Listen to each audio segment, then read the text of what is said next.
أعوذ بالله من الشيطان الرجيم بسم الله الرحمن الرحيم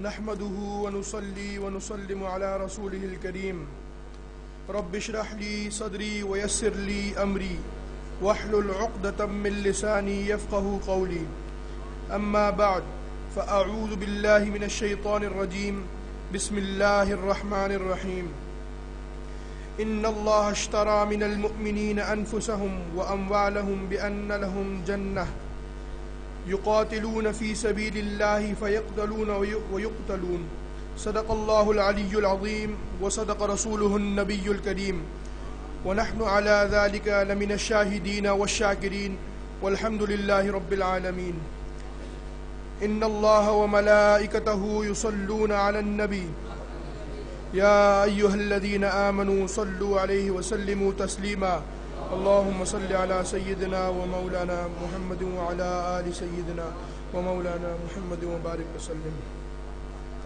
Dear brothers of Islam, dear countrymen, dear friends, seniors, brothers, a friend has raised a few questions. Due to the restriction of time, I will try to answer your questions but can do it briefly. Why are humans called Ashraful Makhlukat, meaning the greatest of creations? To answer this question briefly, let me say that God says, I offered my duty to all the creations, all the world, and to the all declined. Meaning, God offered God's caliphate, as God wanted to create in the world God's caliph. Always remember that the term caliph means that a person who has all the attributes present that exist in a person's teacher or designator or spiritual guide, and only that person is given caliphate. Herein God says, I want to assign caliph from my creations. So to carry this responsibility, none was ready. It was presented to mountains, it was presented to creations, but none could agree. But when humankind, meaning Prophet Adam, was presented this responsibility, Prophet Adam agreed and replied in acceptance. Surely none can held equal to God Almighty, the eternal and attribute, the Alpha and Omega. However, God has created and given God's blissful grace and all those qualities that are God's being and God's attributes, and this is why God has announced human beings as the greatest of creations. For example, one of the God's attribute is solo, unique. So are humans. Not a single human from the Prophet Adam till the end of times. Every single human will be unique. Though by looking at the human organs are the same, ear, nose, eyes, hairs, however, still the face will never be the same completely. This is an evidence of God's uniqueness, that I, God, am one and only, and I have created you one, and so that you can understand the oneness. None's face will never match the other. So many were born, so many passed away, but still they will never be the same. Everyone has eyes. Not even their eyes will match, though they people and eyeball look the same, but the retina is unmatchable and unique. So with these wonders, you must identify God's by identifying God's attributes. Just like this, every human has a different nature and habit. Even thoughts and way of thinking is different. Relation with the others is different.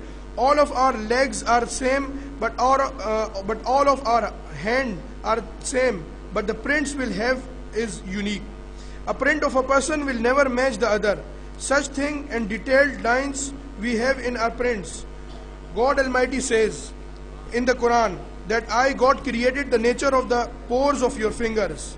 So God says that if I, God, can create you unique, then do not ponder and speak of my being. Speak of my attributes and my identification. There is nothing like me. Wahdahu la sharika lahu. God is one and only, and nothing shares God. So caliphate is given to the person who has the attributes of his guide, his designator, his teacher, although it's not necessary that the attributes should perfectly be the same level, but can be given if even a little of the attributes that a person can be assigned. In this case, it is impossible to be of the same level. However, God's attributes are given to the mankind. God's oneness, God's quality, God's almightiness, God's attributes are of God own and are not assigned by the other being. Whereas the difference in human and God, the difference in prophet and God, and all these attributes were assigned, blessed by God to the prophets and humans. So the humans and the prophets are not the creator of such attributes, but God has created the attribute and have assigned to the prophet and humans. Therefore, there is no harm, there is no sharing of God's power in saying that someone has hidden knowledge, someone can foretell, someone has beauty, someone has unnatural powers, because all these are given by God to the person, and to the person had not created such. And it is solely up to God that how much, what level, what caliber does the God wants to assign that to that person. So the humans were made caliphs.